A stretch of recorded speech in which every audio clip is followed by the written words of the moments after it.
Hello everyone, আজকের date হচ্ছে 20 তারিখ মার্চ মাসের। তো মার্কেট মোটামুটিভাবে হায়ার লেভেলে সাস্টেন করার চেষ্টা করছে। ঠিক আছে, এইখানে অনেক দিন ধরে হোল্ড করে এখন ওপরের দিকে যাওয়ার চেষ্টা করছে আর কি, স্ট্রেংথের সাথে। তো যখন স্ট্রেংথ থাকে না, তখন গ্যাপ আপ দিতে শুরু করে। ঠিক আছে, স্ট্রেংথের সাইন এটা। তো এটার মানে হচ্ছে গ্লোবালও এখন ঠিকঠাক পজিটিভ আছে, আর ইন্টারেতেও ওপরে হায়ার লেভেলে হোল্ড করতে পারছে, এটারই মানে। ঠিক আছে, তো আমি আজ একটা এক্সপেক্ট করছিলাম কি হয়তো রিট্রেসমেন্ট আসবে আজকে হয়তো, কারণ কন্টিনিউয়াস ওপর দিকে যাচ্ছে। তো কালকে আশা করব, কালকে দিকে যদি এখন কন্টিনিউয়াস গ্রিন ক্যান্ডেল, তো একটা তো রেড ক্যান্ডেল আসতে পারে। ঠিক আছে, তো 10টার দিকে সেটা মনে হচ্ছিল, কিন্তু পরে মার্কেট রিট্রেস ব্যাক করে ওপর দিকে চলে যায়। তো এই কালকে এক্সপেক্ট কি করতে পারি আমরা, কালকে যদি একটু গ্যাপ আপ ওপেন হয়ে এই লেভেলে এসে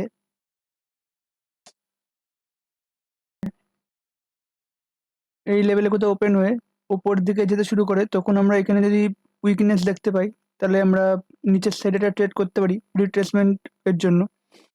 ঠিক আছে, তো এইটা নিফটির দিকে নজর রাখবেন। আর কালকে যদি ওপরের দিকে না গিয়ে যদি এইখানে কোনো ওপেন হয়ে সোজা নিচের দিকে চলে আসে, তাহলে এখানেও একটু দেখতে পারেন কি হোল্ড যদি যদি করে লোয়ার লেভেল, তাহলে একটা রিট্রেস ব্যাক দেখা যেতে পারে। এটা কারণ আজকে একটা স্ট্রং মুভ দিয়েছে। ঠিক আছে, কন্টিনিউয়াস তো নিচের দিকে নামবে না।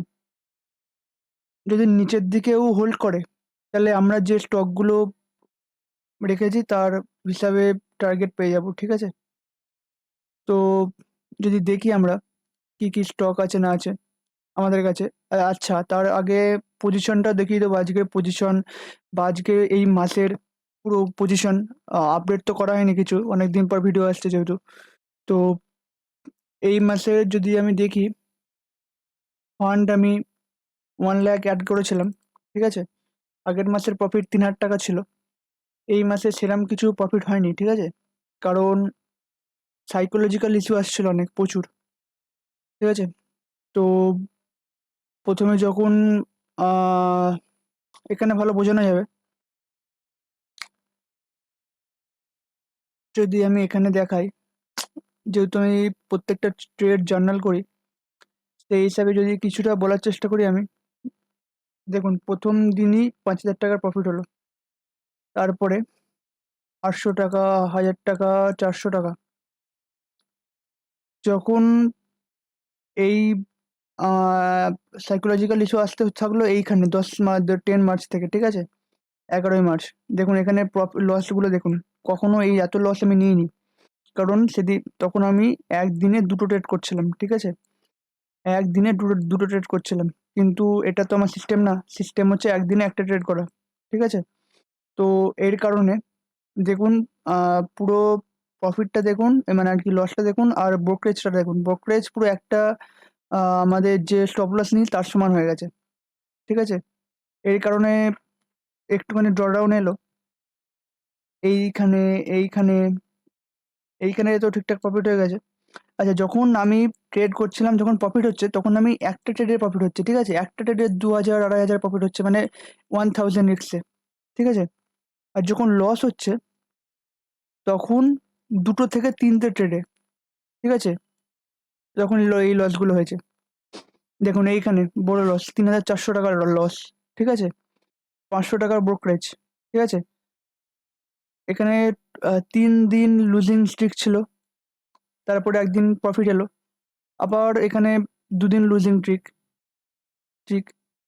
আবার এখানে দেখুন, এখন কন্টিনিউয়াস 3 দিন, আজকে নিয়ে 3 দিন প্রফিট ট্রিকে আছি। ঠিক আছে, মোটামুটি ফান্ড গ্রো হয়েছে 2%। ঠিক আছে, এখনো টাইম আছে যদিও। আজকে মোটে 20 থেকে এখনো 5 দিন পাবো, দেখা যাক এটাকে 10% নিয়ে যেতে পারি কিনা। হুটোপাটা করবো না কিছু, 10% নিয়ে যেতে হবে কি কালকে 5,000 টাকা রিস্কে নিয়ে পড়বো তার জন্য, সেটা নয়। ঠিক আছে, এটাই ছিল দেখানোর যে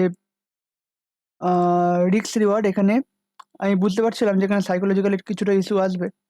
ঠিক আছে? তাও লস, মারাত্মক কিছু লস না। এটা তো রিকভার করা যাবে। মানে রিকভার তো অলরেডি হয়ে গেছে। আজকে তো 3% এর প্রফিটে চলে এসেছি মোটামুটি। ঠিক আছে? সেটা কথা না, মারাত্মক কিছু যে লস হয়েছে তা না। এটা যদি 10,000 টাকা 15,000 টাকা লস হতো, তাহলে সেটা আলাদা ব্যাপার। তাহলে সেটা রিকভার করতে মোটামুটি 3-4 দিন টাইম লাগতো। 3-4 দিন না, হয়তো 1 মাসও লেগে যেত। ঠিক আছে? এটাই শেখার, আর কিছু শেখার নেই মার্কেটে। শুধুমাত্র এটাই। সেটআপ-ফেটআপ তো ঠিক আছে, পরে দেখা যাবে। এখন দেখার মতো এইটা যদি ঠিকঠাকভাবে করা যায় তাহলে সার্ভাইভ করতে পারবো মার্কেটে অনেকদিন। ঠিক আছে? এটা বলে দিলাম। আগের মাসে তো প্রফিট তো জানেনই, আগের মাসে 18% প্রফিট ছিল। তখন তো 20,000 এ করছিলাম। করছিলাম। তো এখন দেখুন, আগের মাসে 18,000 প্রফিট ছিল। এটাই পুরো ট্রেড জার্নাল বানিয়েছি এটা। তো ঠিক আছে, এটাই ছিল দেখানোর। আহ এইগুলো যখন পূরণ করব তখন এগুলো আর কি ঠিকঠাক হয়ে যাবে। এটা পুরো ফর্মুলা দেয়া আছে এখন।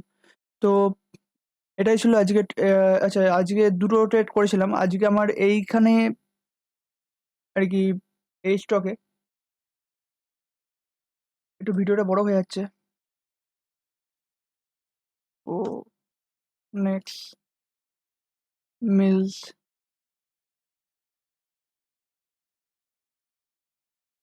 মানে আজকে আমি এখানে একটা শর্টিং প্ল্যান করছিলাম। মার্কেট যদি রিট্রেস ব্যাক, বলছিলাম না, মার্কেট যদি রিট্রেস ব্যাক করে তাহলে আমি এখান থেকে একটা শর্টিং প্ল্যান করবো, সেইটা ভাবছিলাম। আহ আসেনি। আমি কষ্টের মধ্যেই বের করে দিয়েছি, কারণ এটা একদম লোয়ার লেভেলে ছিল। ব্রেক করতে পারছিল না। দেখুন ক্যান্ডেলগুলোর সাইজ দেখুন। যখন এটা ওপর দিকে যাওয়া শুরু করলো তখন আমি এই 56 কি 57 কেটে দিয়েছিলাম। আর ছিল Bajaj Finserv. Bajaj Finserv actually আমি আজকে দুটোর জন্যই রেখেছিলাম, সেলিং এর জন্য আর বাইং এর জন্য, দুটোই। কারণ এর যাওয়ার লেভেল ছিল এই দুটো জোন থেকে। ঠিক আছে? ওপর দিকে যাওয়ার লেভেল। তো এতখানি জোন, এত বড় জোন ফাঁকা ছিল নিচের সাইডে।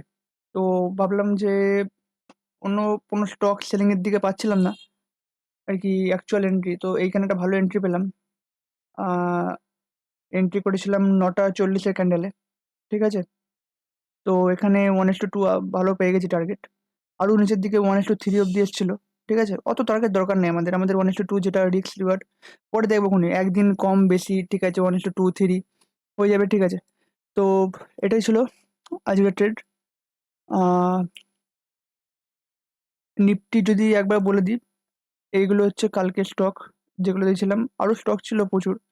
আহ আসেনি সেরকম ঠিকঠাক মোমেন্টাম পাইনি। 3-4টে স্টক ছাড়া দেখুন জোন থেকে উপর দিকে গেছে। এগুলো পরে ব্যাপার। অতখানি টাইম ছিল না আমার কাছে। ফার্স্ট আওয়ারেই ট্রেড করে বেরিয়ে গেছি। ফার্স্ট আওয়ারে ট্রেড করার টাইম থাকে, তারপরে তো টাইম থাকে না। তো ঠিকঠাকই মারুতি আজকে ব্রেকআউট দিয়েছে। তো 3-4টে স্টক বলে দিই এইখানে আর কি। এরম ভাবে ট্রেড করতে পারবেন এখানে। ঠিক আছে? এই লেভেলের আশপাশে যখন আসবে তখন ট্রেড করতে পারবেন। মারুতি আজকে ব্রেকআউট দিয়েছে। মারুতি হলো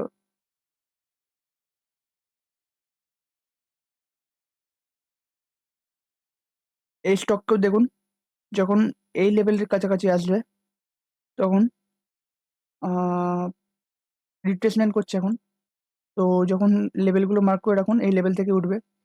যখন এই লেভেলের কাছাকাছি আসবে, কোনো ভি প্যাটার্ন ডাব্লিউ প্যাটার্ন যদি যখন যা দেখবেন, কোনো একটা এন্ট্রি মেথড ইউজ করে বাই করার চেষ্টা করবেন।